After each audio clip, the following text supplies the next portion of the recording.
What is up, everybody? Mike Virginia here with the Palazzo Podcast, 2Ls, 2Zs. Thank you all for joining on this special Mother's Day edition of the fabulous Waiver Wire Sunday. As always, feel free to drop your questions in the comment section below. Happy to help out where I can. Appreciate you guys joining today. Apologize for being about 30 minutes late. The mothers come first today. So that includes my wife, my mom, my mother-in-law, my grandmother-in-law. So it's been a pleasant day. We had a couple people over for breakfast, brunch, if you will. It was fun. So appreciate you guys joining. As always, if you haven't done so already, please make sure that you like and subscribe this to the Palazzo Podcast YouTube channel. Like this video. You guys know the deal. Follow us on all the socials. Follow myself and the boys as well.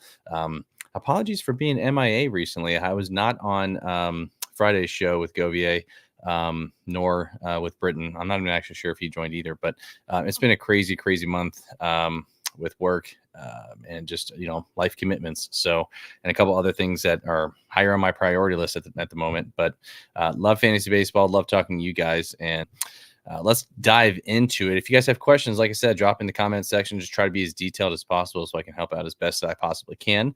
I want to go over a couple of things before we get started. The games this week, luckily, when I say this week, I mean starting tomorrow. Luckily, we have nobody who is only playing 5 games, so that's great. There are 10 teams that have 7 games, and that includes Boston, the Cubs, Cincinnati, the Astros, the Dodgers, the Mets, the Athletics, the Phillies, the Pirates, and the Rays. So all of those teams are all playing every single day next week. So if you're playing weekly lineups, that might be a deciding factor for you for position players and or to start pitching streams. Something to keep in mind. Nobody plays 5. So other than Boston, the Cubs, the Reds, the Astros, the Dodgers, the Mets, the Athletics, the Phillies, the Pirates, and the Rays, everybody else has 6 games. So that's good. Pistol RX says, thank you, Mike. Family always first. I agree with you, brother. Thank you so much. He wants to know Brian Bayo or John Means. That's a good one. I don't do rankings during midseason. I actually responded to somebody yesterday on this. I don't do season before season, midseason, or postseason rankings. I just don't do it. They're the death of me. But if I had to, I would probably put these guys back to back. This is a tough one here. I would probably go Bayo by a slight hair, but I can understand going with Means as well. They both play, obviously, in the same division. They're both going to have some tough matchups from here and there. I don't think any of them are going to be SP1s or 2s, obviously, but they could probably be SP4s, SP5s with the upside of maybe an SP3. So for your staff. So if I had to pick, I'd go Bayo. I like Means too. I just don't know how much they're going to let him throw this year. So, but we'll see. Mr. Nightmare, do you like Wilson, Montas, Sandoval for a stream today? Let me know who they're playing there, Mr. Nightmare, and I will be happy to tell you. I can actually look it up quickly on my phone. I believe you're talking about Bryce Wilson of the Brewers, if I'm not mistaken. Let me see here. The Brewers play the Cardinals. It's Bryce Wilson. The Astros suck. Really, really bad. So I don't even care who Montas and Sandoval are playing. It's Bryce Wilson. Go get him. The Cardinals are one of the worst hitting teams in all of baseball. So it's Bryce Wilson, and it's not particularly close here for me either, Mr. Nightmare. I don't even care who Montas and Sandoval are playing today. So I believe Montas is playing the Giants and the Angels. Yeah, and the Angels are playing the Royals. Oh, yeah, 100% Wilson. It's not even a doubt in my mind. Go get him and start him. He also says Arenado is out of the lineup today too. Slam dunk, Bryce Wilson, 100%. Go get him. I love him as a stream today. So thanks for the question there, Mr. Nightmare. Everybody else, if you have questions, feel free to drop them in the live chat. Always happy to help out. It could be YouTube, it could be on Twitter, it could be at any of the other platforms that we're streaming on right now, Twitch, Facebook, the whole 9 yards. All right, so we've talked about the games for next week. The friendliest hitter matchups next week are Seattle, Texas, Milwaukee, the Cardinals, and the Astros. Those 5 teams have the easiest hitter matchups next week. And again, subject to change based off of how today's games go.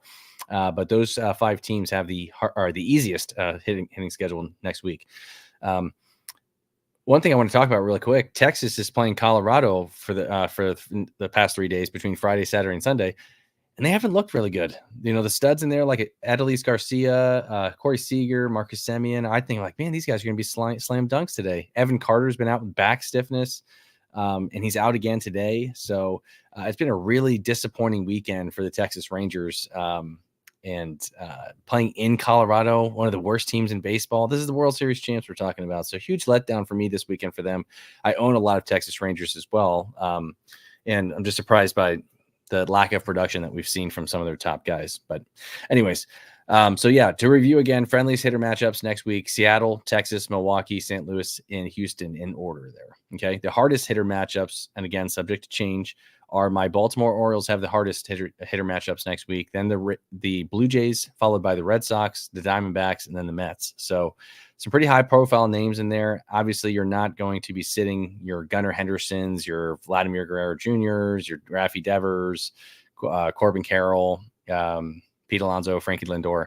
All those guys are going to be locks in your lineups. Just temper expectations a little bit because they do have some tough matchups. So all right, so we've talked about friendliest and hardest hitter matchups for next week. Again, if you guys have questions in the live chat, pump them through. I want to hear them. Try to help you guys out. I'll do everything I possibly can to make sure you guys, not only win this week, but help you get started for next week as well.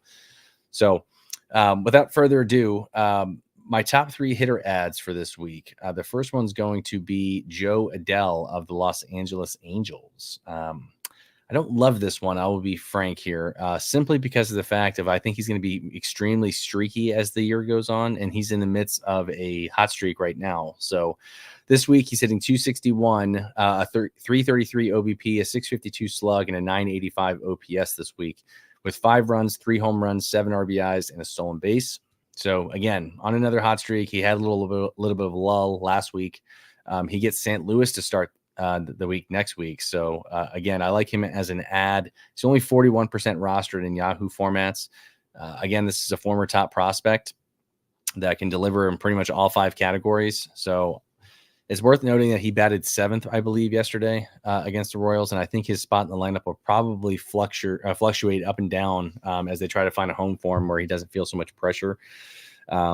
Because again, without Mike Trout for the foreseeable future, no Shohei Ohtani, they're going to need some offense. So they're going to need his bat. So I would foresee him probably starting anywhere between 2 and 3 in that lineup. But again, hit 7th yesterday. So hopefully he can keep that hot streak up. He's a priority ad for me.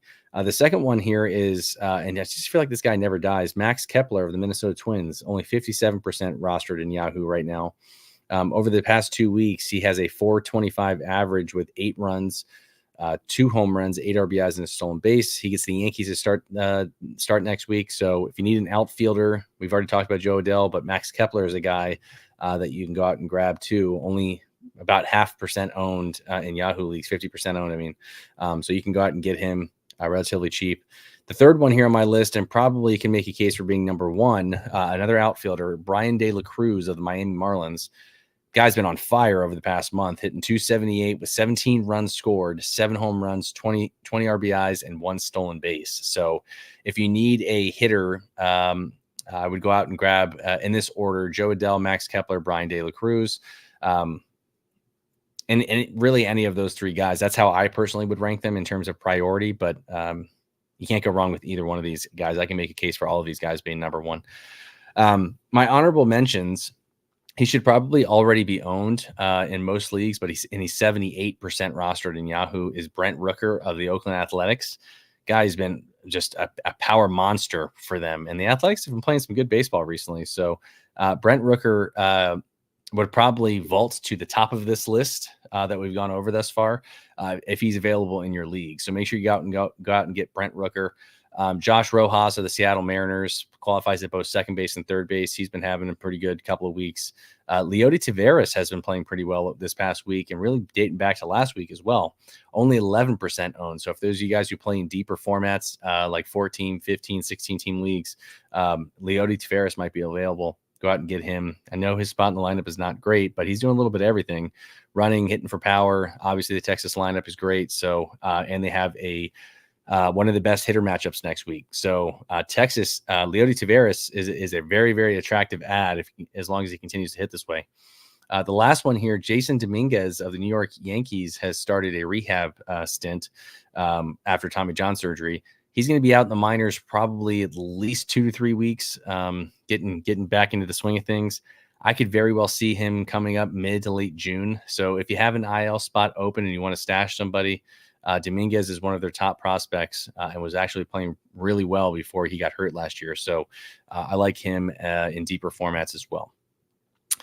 My top 3 pitcher ads for this week are Braxton Garrett, who's making his debut today. He gets Philadelphia. That's going to be a pretty rough debut for him, being that the Phillies are the best team in baseball right now, record-wise. I know they don't have Trey Turner anymore, but they've been playing really, really well. But he's got high strikeout potential. The Marlins just churn out good starting pitchers. Not saying he's going to be ace potential, but I do think he has the ability to be an SP3, ceiling SP2 in your leagues. So only 52% owned. So some people have been stashing him and waiting for him to come back. So Braxton Garrett deserves your attention as one of the top pitcher ads this week. The other one for me, and this is crazy because he's going to be a target of mine tomorrow. Hopefully nobody in my home league is watching this or any of my other leagues. Chris Paddock of the Minnesota Twins, only 16% owned. Over the last 2 weeks, he is 2-0 with 16 strikeouts, a .79 ERA, and a 1.06 WHIP. So only 16% owned. I know he's kind of like a post-hype guy back when he was with San Diego, but he's been striking out a lot of guys. He's got a couple double-digit strikeouts under his belt, and the Twins, like Miami, can churn out some starting pitching. So I don't know if this is for real or not, but he's just been too good over the past 2 weeks to ignore, especially with the current state of starting pitching. And I feel like I'm going to be saying that for years to come, guys. This is how, in my opinion, you win fantasy baseball. You load up on bats and you find guys like Chris Paddock on the waiver wire that can get you by for 2, 3, maybe 4 weeks. And realistically, hopefully, I mean, you can get him for the rest of the season to produce this way. This carriage will turn into a pumpkin at some point for Chris Paddock, but he, like I said, he's been too good really over the past month to ignore anymore. That roster percentage will skyrocket come tomorrow morning. So the last one here, and I put this as him as number 3 because I was shocked to see his roster percentage this way. He actually deserves to be number 1 over Braxton Garrett and Chris Paddock. Taj Bradley of the Tampa Bay Rays. Tough loss yesterday in his debut. He had 7 strikeouts, 1 earned run, and 4 hits. He's the number 1 ad for all of both hitters and pitchers. He's the number 1 ad. If Taj Bradley is still out there, go get him. He's one of the Rays' top prospects. He's actually one of baseball's top pitching prospects as well. He had a chest strain in the preseason, so it's been tough sledding for him, but it seems healthy. So he'll be their ace for right now. Zach Eflin, Aaron Savale have not been good. Shane Baz should be making his way back here soon. Jeffrey Springs should also be not too far behind him. So for the time being, Taj Bradley should be their guy. And I don't think he has any innings limitations on him this year, but I could be wrong. But Taj Bradley it looked phenomenal in the rehab games that he had, and also against the New York Yankees yesterday. So just a really, really tough loss for him, but he's the number 1 priority out of anybody I've mentioned today. Go get Taj Bradley. The honorable mentions here for starting pitching, Clark Schmidt of the New York Yankees, only 44% owned. Trevor Williams of the Washington Nationals, only 29% owned, and he gets the White Sox next week. So he's an attractive ad, maybe as a streamer. If you look at his StatCast page, it's kind of all over the place. He doesn't have overpowering stuff, but his sweeper, and I believe it's a knuckle curve that he has, or his changeup, I believe. I'm sorry. It's a changeup and a sweeper, I believe, is his 2 best pitches that he's been throwing and getting a lot of whiffs on. So he's not a guy who's going to be throwing 100 miles per hour at you, but he's been also really good over the past 2 weeks and probably deserves a lot more consideration than what he's got. But he gets the White Sox next week. So again, good streaming potential. The last one here I'm going to mention, and I'm confused by this, so maybe you guys can help me out in the comment section here. John Gray of the Texas Rangers, only 56% rostered in Yahoo leagues right now. When are we going to take him more seriously?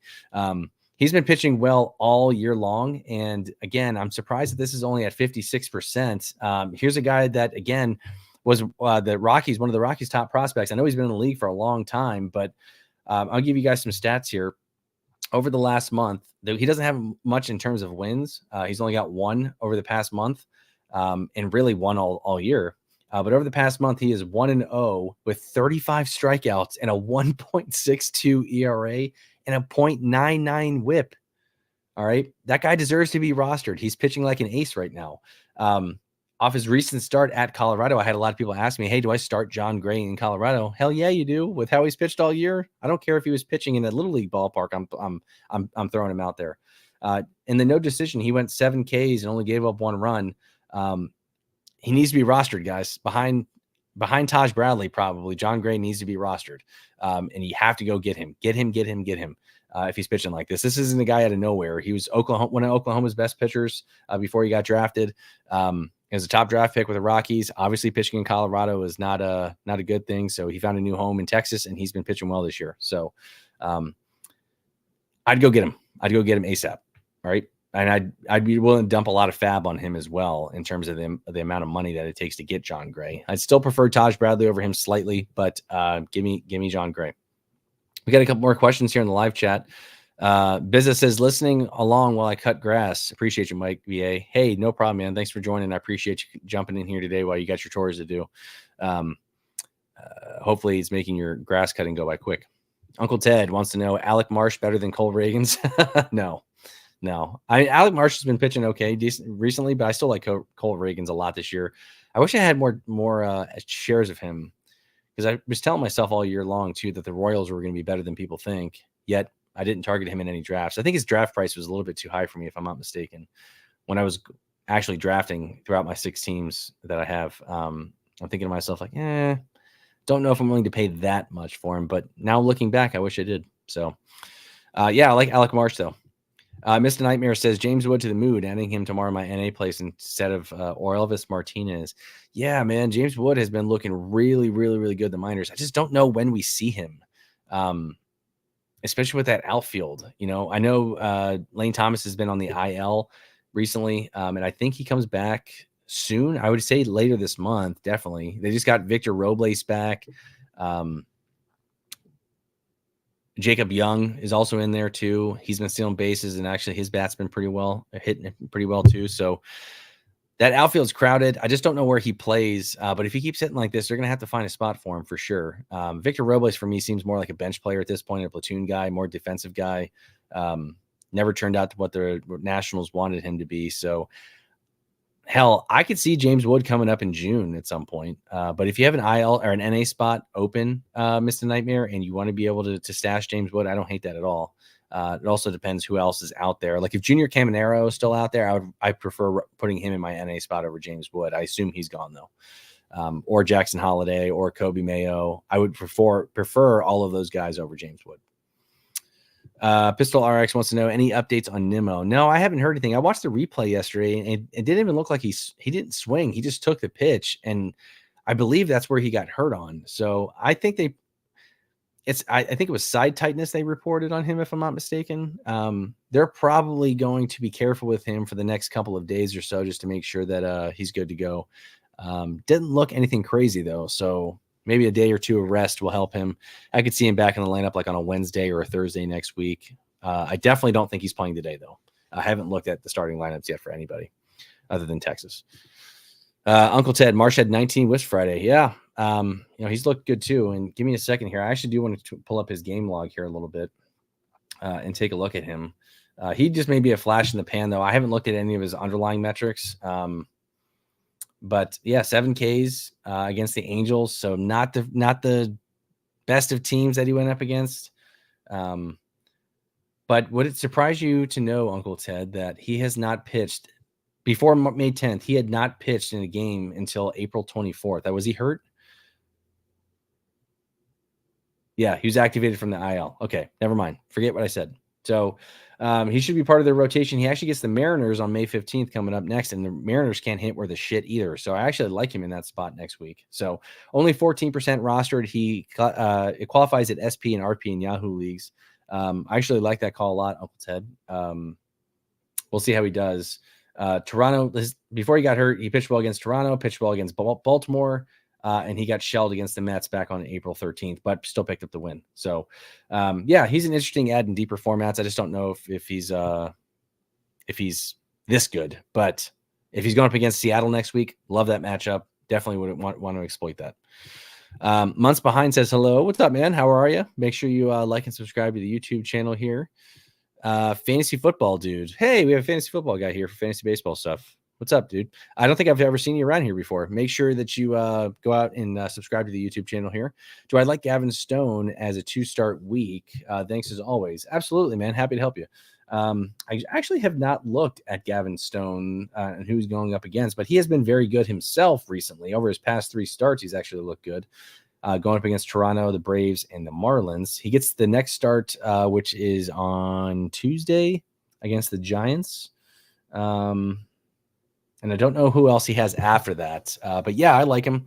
Anybody in the Dodgers rotation I like, simply because of the fact if they have just that high-powered offense, he's going to have plenty of run support. And it's going to sound weird, but I don't think the Dodgers have played to their potential yet, which is scary. It's hard to have all of your guys all hitting at the same time. But I don't think that the Dodgers have played to their potential yet, especially in the pitching department because they've had so many guys hurt. So the Dodgers are going to be a sneaky team here coming up, and they're going to start mashing everybody again.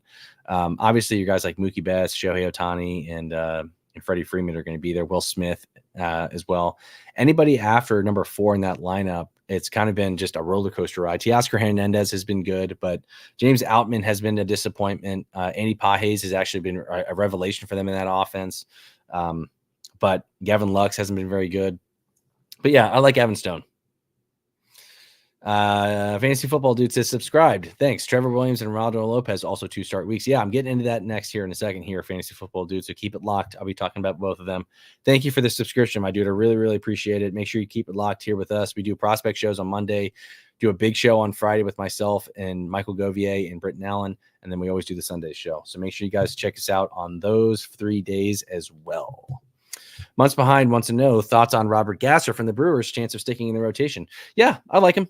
I was actually big on Robert Gasser when they dealt Corbin Burns, and apparently that was not a very popular, like, oh no, he's not going to start the year in the rotation. He's going to be elsewhere, and he didn't. But Robert Gasser for me is an interesting prospect for them, and I do think he sticks in the rotation if he continues to pitch this way. I don't think it was a spot start. And again, one of their highly touted prospects as well. I like Robert Gasser moving forward in deeper formats. Pistol RX had to drop Adele to pick up Seiya Suzuki back from the IL. Love that. I'd rather have Seiya Suzuki over Joe Adele. That's a no-brainer. Pistol RX, definitely. Uncle Ted says, yeah, he got drilled by a comeback on Alec Marsh. Gotcha. Mr. Nightmare, Geloff about to return the sneak. Could be a sneaky pickup if he was dropped. Yeah, that's true. He wasn't performing well before that, though. And he's actually was really struggling. So hopefully this time in the IL will be good for him. I was big on him coming into the season. Not because of I thought he was going to be like this world beater and be a top 10 second baseman or anything. If you guys go back and look, we talked about comparing during draft season him or Matt McLain. And if you actually compare their numbers, Geloff and Matt McLain were almost identical. And Zach Geloff actually had him beat in a couple of other categories. And his ADP was like 6 rounds later. So I faded Matt McLain super hard in all of my drafts because I know I could get Zach Geloff 6 rounds later and have similar production. They're both hurt now, so it really doesn't matter. But yeah, I like Zach Geloff coming into the season, and I still have high hopes for him. That Oakland offense has been playing pretty well recently. So if Brent Rooker keeps mashing, he's going to be hitting in front of Brent Rooker, I would imagine. Zach Geloff, I would agree with you, Mr. Nightmare, is a sneaky pickup if he was dropped. I'm still in wait and see mode, though, so I'm not rushing out to grab him. It is the A's after all. Uncle Ted says, start, sit, and quit. Yamamoto, Bobby Miller, Walker Buehler. Ooh, that is a tough question, my friend. Oh. Start. And I assume your question is if these guys are all healthy and at their potential. I'm going to take it as that. Yamamoto start, Bobby Miller sit, Walker Buehler quit. Maybe that's recency bias.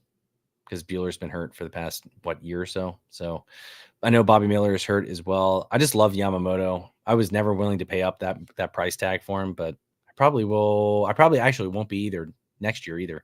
I never spend top draft picks on starting pitching. But I love Bobby Miller too, and I love Yamamoto, and I like Walker Buehler too. But he wasn't very good when he was pitching in the majors before he got hurt. So yeah, that's how I'd rank him: start, sit, quit, Yamamoto, Bobby Miller, Walker Buehler in that order.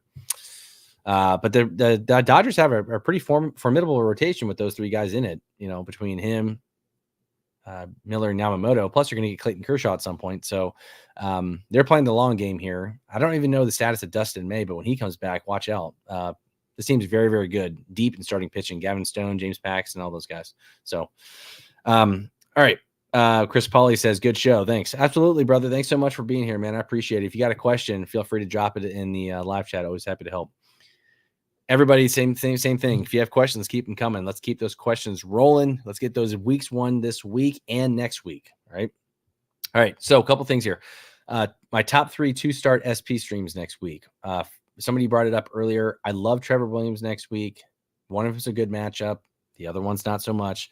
These are guys that are 60% rostered or less, by the way. Okay.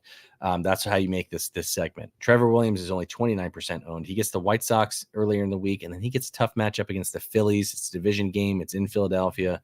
But he's pitched pretty well. So in deeper formats, I like Trevor Williams next week. You're guaranteed to get at least a solid start out of the White Sox. But I've been wrong before against my calls against the White Sox, so that sucks. But the White Sox are still the White Sox. They're still one of the worst teams in baseball. Give me Trevor Williams as one of my ads for a 2-start SP stream. Second one here, we've talked about him already. Chris Paddock, 16% owned, going up against the Yankees and the Guardians. He gets the Yankees at home and he gets Guardians in Cleveland. So I like Chris Paddock next week. Again, he's just been too good over the past month to ignore. A couple-digit strikeout games to his name. Love Chris Paddock next week. And then Christopher Sanchez, exactly 60% owned for the Philadelphia Phillies. He gets the Mets in New York to start the week, and then he also gets Washington Nationals at home. So been pitching better as of late. I think he's a SP3, SP4 kind of guy.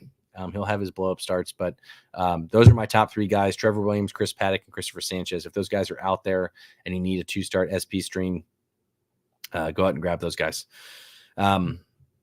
The next thing I want to talk about is, and I'm interested to hear y'all's thoughts as well, we're going to do our holder fold segment. And the first guy that I have here is Craig Kimbrell. This actually works better when you've got 2 guys on the show.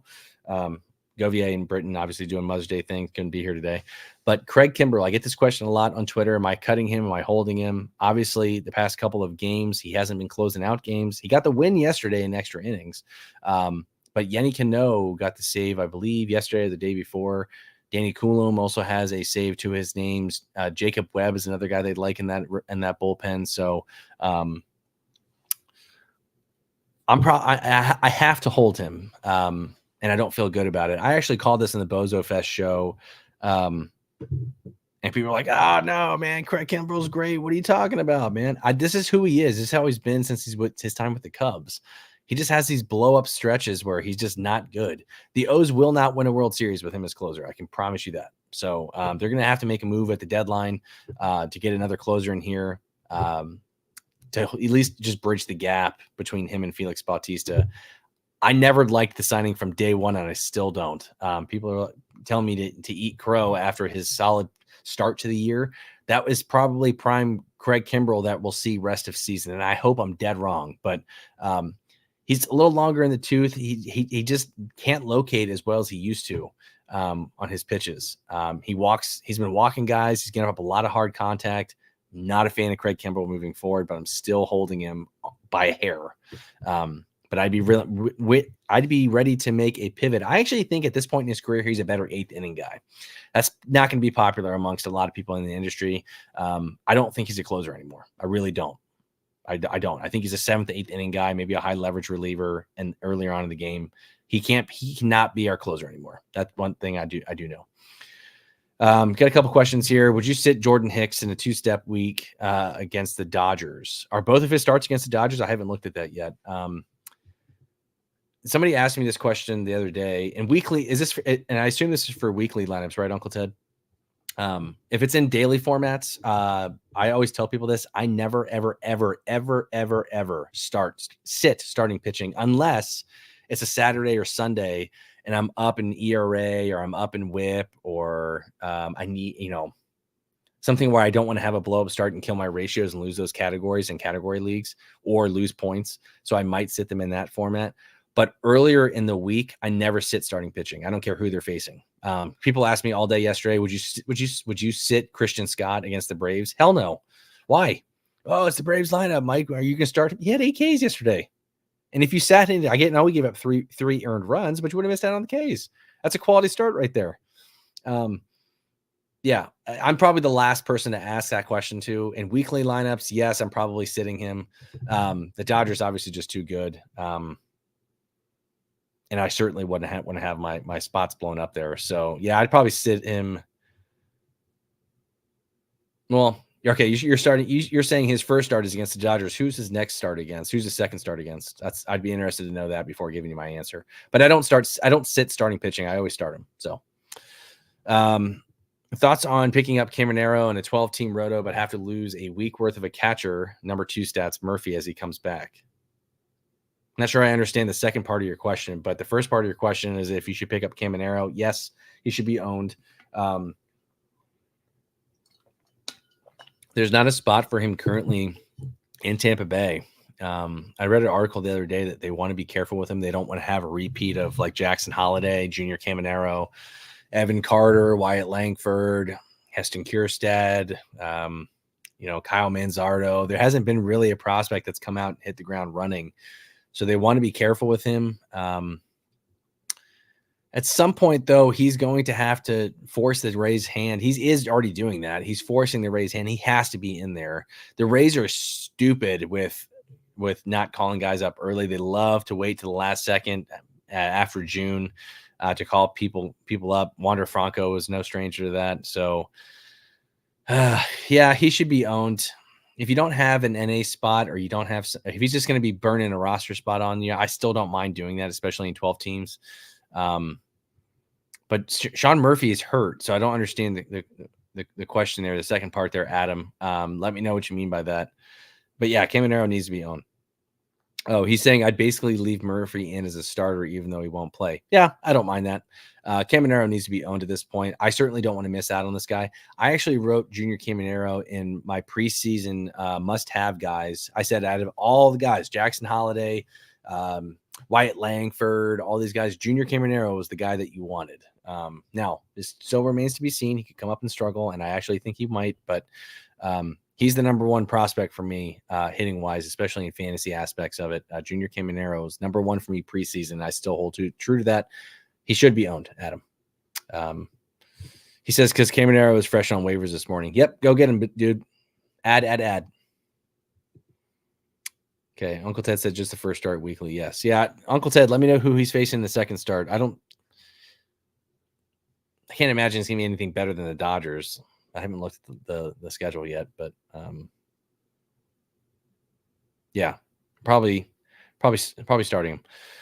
Is Fairbanks, I'm probably sitting him against the Dodgers. Is Fairbanks the reliever to own in Tampa, or will it be a committee? It'll be his job when he comes back. He was in a rehab outing, I believe, yesterday and pitched fairly well. He will be their closer. He's not sharing it with anybody. Maybe in the beginning until he gets his legs underneath of him. I would definitely get Fairbanks if he's out there. He should be back early next week if he's not already back. Adam says I'd basically leave Murphy in as a starter even though he won't play. Yeah. Figured I won't miss too many catcher number 2 counting stats. Yeah, exactly. And if you play in like leagues where you're kind of average or OPP, maybe that helps you out a little bit too. Because your catcher 2 is usually not going to be somebody who's going to be worth the damn anyways. And it's probably just going to hurt your averages. Charles, what's up, man? Do you think Christian Scott will have a better fantasy season over Paul Skeens in a redraft? Ooh, that is a good question. No, I don't. Paul Skeens, I was just having this conversation at breakfast today. I think I mentioned this on the show too. Paul Skeens gets a lot of comparison to Steven Strasburg in terms of their delivery and how they pitch. And obviously their number 1 draft pick status. There's a lot of comparisons to him. He's not Steven Strasburg, guys. He is a million times better, in my opinion. Yeah. So Paul Skeens is in my lifetime, I've never seen anybody like him. So and since I've been in the fantasy realm, Paul Skeens will have a better season than Christian Scott. I do think both those guys need to be owned, though. If you Charles, I know you play in a really shallow format, so you're going to be leaving some of these guys out on the waiver wire, unfortunately, because they're so much fun to own. I started Paul Skeens and Christian Scott yesterday in my home league, and they both gave me some good Ks. So I believe Scott had 8 and Skeens had 7. So I was really, really happy with both of their performances yesterday, even though Scott took the loss. The Mets just couldn't hit Max Fried yesterday. But yeah, both of them need to be rostered, but still give me Paul Skeens over Christian Scott. They will be limiting his innings, however, so don't be surprised if later in the summer, they pull him and shut him down for the season. But not to say that he can't give you some solid fantasy production until then. So Uncle Ted says Corey Lee and David Fry are very nice number 2 catchers. Agreed. But I would rather have Junior Caminero and let him burn my number 2 spot. That's how high I am on him. God, I can't talk. Super high on Junior Caminero. Burn that number 2 catching spot. Who gives a shit? He says Fry's taken. I gotta look into Corey. Been noticing. Yep, get Junior Caminero, man. Junior Caminero is a million times better than both those guys anyways, and he's going to have a lot more rest of season value than your number 2 catcher. So burn it to the ground, baby. Second guy here, Taylor Ward of the Los Angeles Angels for Hold or Fold segment. He's been scuffling as of late. The power has kind of gone away. He did have 2 hits and scored 2 runs yesterday. He's batting 3rd, 4th in that lineup. He's a hold for me. I definitely think, and it depends on, again, for a lot of these, it depends on who you're cutting or acquiring when you cut these guys. So just let everybody know, hold means obviously you're holding the guy in your team. Fold means you're just straight dropping. It has nothing to do with trading. It's just straight dropping for another player. So I would be holding on to Taylor Ward in most leagues, at least for a couple more weeks. Probably the rest of all of this month before I'm ready to make a move on him. But again, if you play in shallow formats and somebody else is out there that's obviously been producing, I don't mind cutting him. So I don't mind cutting him in a 10 or an 8-team league.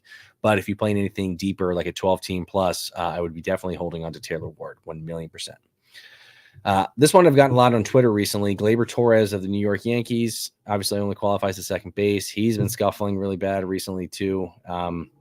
In 12 teams or deeper, I'm still holding. Anything shallower than that, I'm fine with cutting. Move on, find somebody else. I doubt anybody in your league is going to be rushing out to go grab him. If they are, this is what we call like the bait and switch kind of tactic. Gleyber Torres has the name, obviously. So maybe somebody gets cut of value, and maybe you can go swap that out. So if you can, though, I'd be looking to maybe sell Gleyber Torres. I don't know what you're going to get back in return, though. It's probably not going to be anything good because nobody's going to be buying a guy who's struggling. You're going to be looking to sell low on him if you're trying to trade him. But in terms of straight cutting him, 10 teams or shallower, I'm cutting. 12 teams or deeper, I'm holding. We got a question from Helmut Kormalis. I hope I'm saying that right. Got offered Taylor Ward for my Nolan Jones. Ward has done nothing since Trout injury. Nolan was awful, but it was injury related. Your opinion? Yeah, I'd still probably take the Nolan Jones side. He has not been good. The back injury and back stiffness maybe was a ghost IL stint, I think, to get his head right and get his head out of his ass. I'm obviously going to lean towards more of the player who plays half his games in the friendliest hitter ballpark in all of baseball in Coors Field. So I was very high on Nolan Jones going into the season. Obviously, I don't have any shares of him because it just didn't happen, unfortunately. But I was not going to overpay for him either. But yeah, I still like Nolan Jones better. I definitely think as soon as the weather starts to warm up, he gets healthier. He'll have a better rest of the season outlook than Taylor Ward will. So Nolan Jones, 100% for me. Let's see here. The next guy on my list, Cedric Mullins of the Baltimore Orioles. I believe he's still hitting below the Mendoza line. Didn't start yesterday. I'm fine with moving on from him. He would be a fold for me. So I think that 30-30 season people still hold on to and gravitate to. I think it's an outlier season. He's hitting in the lower third of the lineup as well. So I think you can go out and drop him and get one of the outfielders that I mentioned earlier. I'd be fine cutting him for a Brian De La Cruz, Joe Adell, Max Kepler, hell, even Brent Rooker, and Leody Taveras. Leody Taveras is doing Cedric Mullins things. He's stealing bases, hitting for power at in the 9 spot for the Rangers. So I am fine with cutting Cedric Mullins at this point. Last one on my list here is Nolan Gorman. I get asked about this one as well. He's always been a high strikeout guy. His average is never going to be what you want it to be, but he is a power threat, qualifies it both at second and third. In deeper formats, I think you got to hold him at this point. Hopefully the power returns and the Cardinals start hitting again.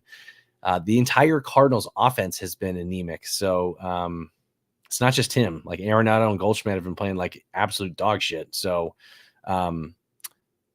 it's tough sledding for him, but in deeper formats like 14 teamers, I think you can I think you can move on from him and find somebody else, depending on where you're playing him at. Obviously, if you're playing him at second or third. So, all right, got another question here from Adam Lee. Would you drop a Pham, Kepler, or JD Martinez or Nolan Jones?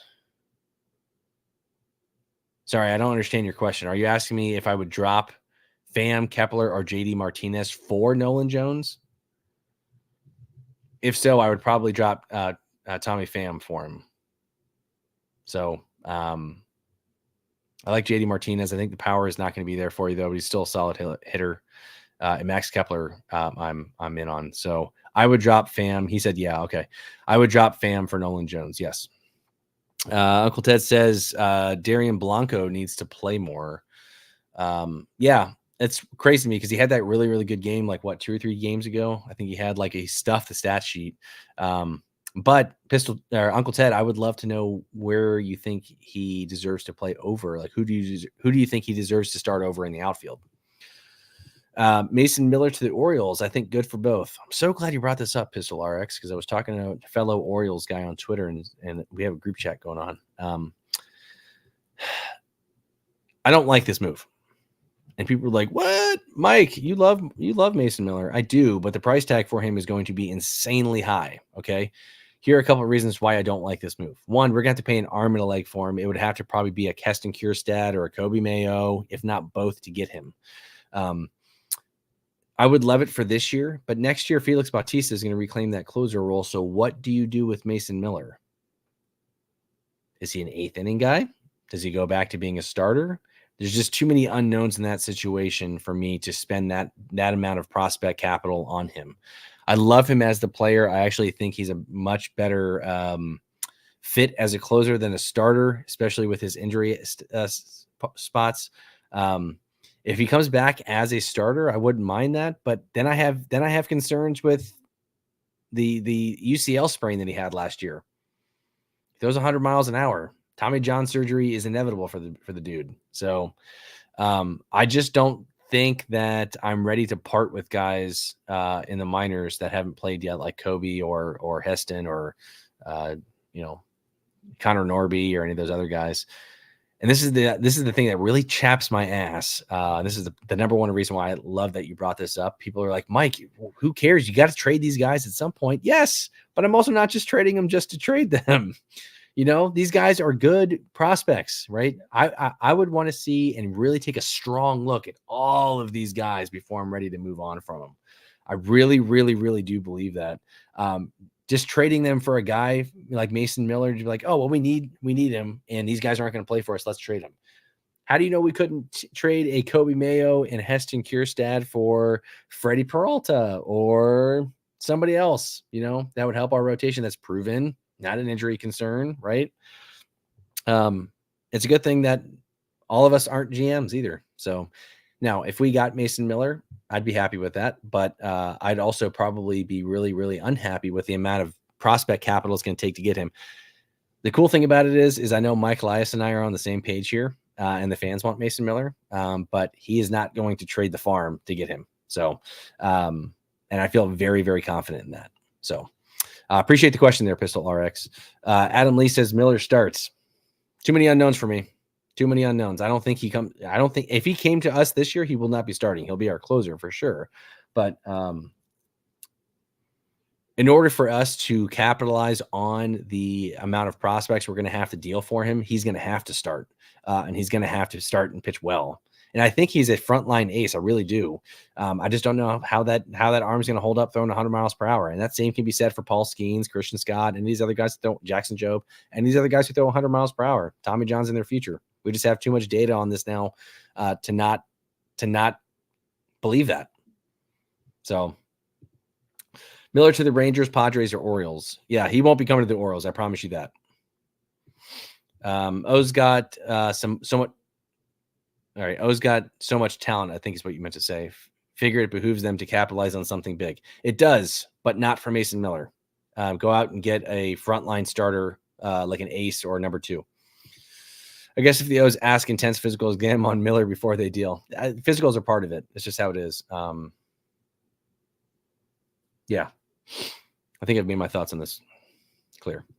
Padres trade, everyone. Wait, was there a trade already for the Padres? Or are you saying the Padres are going to deal for Mason Miller? It would almost have to take Jackson Merrill to get him to get, and they're not going to do that. So, or Ethan Salas would have to go in the return for him. Brett Harris worth a pickup, 10-team AL only league. I can drop Renfroe for him. In an AL only league, maybe. I'm not really big on Brett Harris or Renfroe, to be honest with you. I'm trying to pull up his game log here. I don't like anybody who plays for Oakland either. So it depends on if you need outfield or third base, honestly, Chris. I still probably prefer Renfroe, though. Sorry, I just dropped my phone. All right, sorry about that. Let's see. Miller starts next year. I meant this year closing. Yeah, he'd have to if we're dealing all these prospects for him. We're not trading for him, guys. I promise you that. It's going to cost too much. I doubt. Here's the thing. I doubt Miller goes anywhere this year. The A's are going to want a king's ransom for him. It's already been reported that they want that. And there's just too many concerns around his elbow for people to spend that amount of prospect capital on him. Brett Harris is becoming one of my favorite players, plays every day and contributes constantly, walks a ton. Yeah, still give me Renfroe, though. That's just my opinion. Would you give up Volpe for Pages? That is a good question. Is this redraft or is this dynasty? If it's dynasty, still give me Volpe. If it's redraft, I'd still probably take Volpe just because he hits leadoff. The Yankees obviously hits in front of Judge and Stanton, Rizzo, all those guys. He's going to steal some bases, give you plenty of pop too. I love Anthony Volpe, so I'm a little biased on this one. I love Andy Pages too, and that lineup is equally as good, but he hits further down in that lineup. So Volpe by a hair for me. Trade question in Roto Dynasty: what should I expect back for Corbin Carroll? You should expect somebody's first or second round pick. I would not be looking to sell low on him. I'd be looking to maybe get somebody's third round pick back for him. That's about as low as I'd probably go. His power is zapped because that shoulder injury. So he's an interesting guy because the stolen bases are going to be there. His swing is not really a power swing to begin with anyways. He's looks like more of a line drive swing than anything. So I do think he'll figure it out. I don't think he's this bad. And he's still going to be a guy who gives you plenty of stolen bases when it's all said and done. But yeah, I'd probably go no less than somebody else's third round draft pick that it takes to get him. I imagine that you spent a first rounder on Corbin Carroll. Uncle Ted, if Harris hits another bomb today, that the Sunday tax will be in full effect. Yeah. It's the A's though. Everybody was high on what's his name? Nevin. He's come back down to earth himself. So honestly, it's between. I think the original guy was Harris and Renfroe.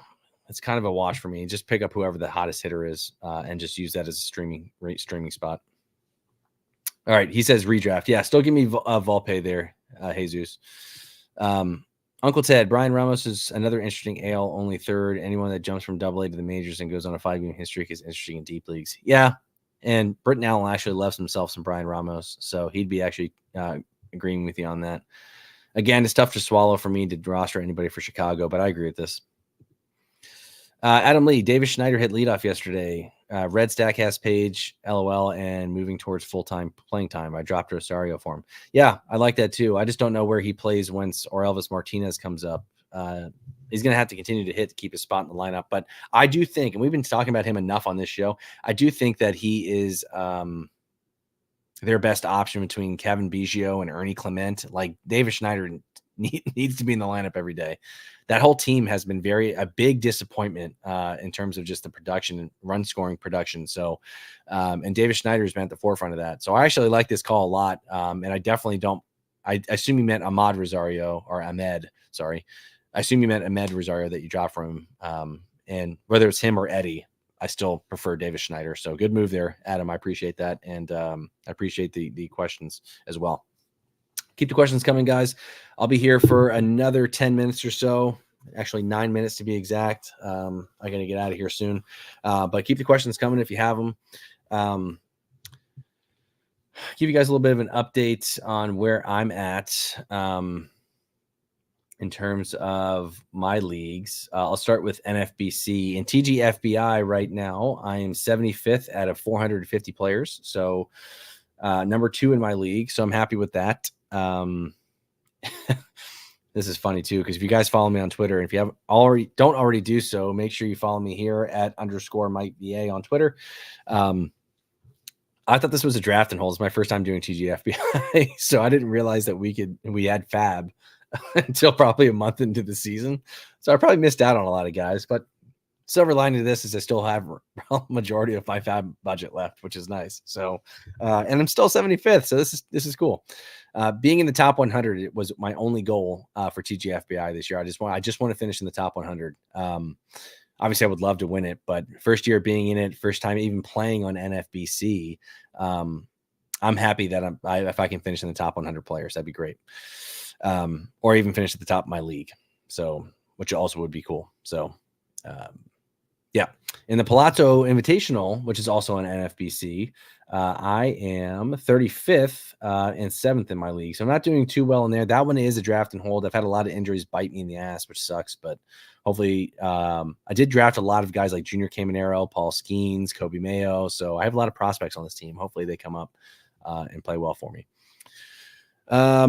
James Coffey, what's up, man? In a Roto League prospect, Junior Caminero, James Wood. Caminero, and it's not close for me either. I like James Wood a lot, but Caminero is my number 1 guy. He was my number 1 prospect coming into the season over Jackson Holiday, over Wyatt Langford, over Evan Carter, all those guys.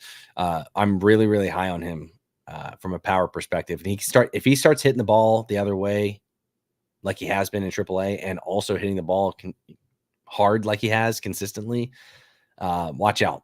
So again, I just don't know where he plays. Third base is kind of a log jam, especially with Aranda coming back. DH is going to be maybe a spot for him. Maybe they go in for maybe they let him play every day and somebody else kind of comes back. Maybe they pull the playing time back on somebody else.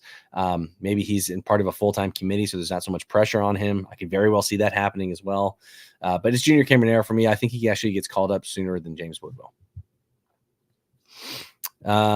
Let's see here. Uncle Ted, win it all or go home. Championships or bust, baby. Of course, dude. Obviously I want to win. But again, first time playing on NFBC, which by the way, just pure shit of a platform. But how popular that site is, they got to revamp it.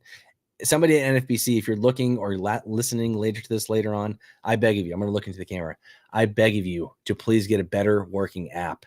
Please just mimic what Yahoo does, please. And you guys will be golden. I will quit Yahoo and play on your format with all of my leagues, but your app is absolutely atrocious. And actually the website sucks too. So it's the only thing I'll say with NFBC. I drafted CES, Royce, and Casas. Only kept Casas, so Junior made sense for me. Corner CL. I'm not familiar what that is.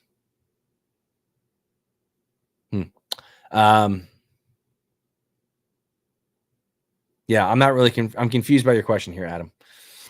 Royce Lewis should be back by the end of the month, though, which I'm really, really happy about.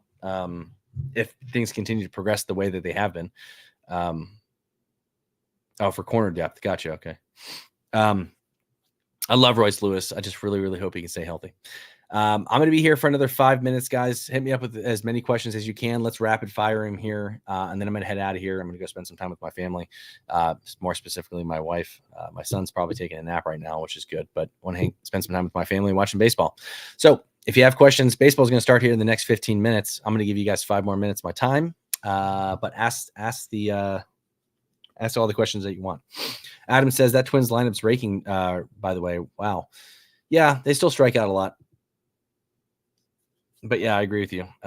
Edouard Julien needs to be playing more. I have no idea why they don't play him more. I know he's left-handed and they sit him against lefties too, but something that always drove me nuts. I talked about this with Britton, I think, a couple of weeks back. How are you expected to hit lefties better if you never play against them? You know what I mean? Why wouldn't you just? Well, you got to let these guys figure it out. So, Uncle Ted, great stream. Good luck, everyone, for Fab Day. Yeah, thank you, Uncle Ted. I appreciate you being here, man. I always appreciate your insights. If you guys don't already do so, follow Uncle Ted on Twitter. He's in our Discord as well. Offers a lot of great advice. God knows his stuff across the board. So appreciate you, Teddy. Yeah, back to my whole thing with Royce Lewis. I am very excited for him to come back. I'll give you guys kind of some thoughts on my home league here real quick before I head out of here. Max Scherzer got an injection for his thumb, so it's not structural damage. It's nerve related.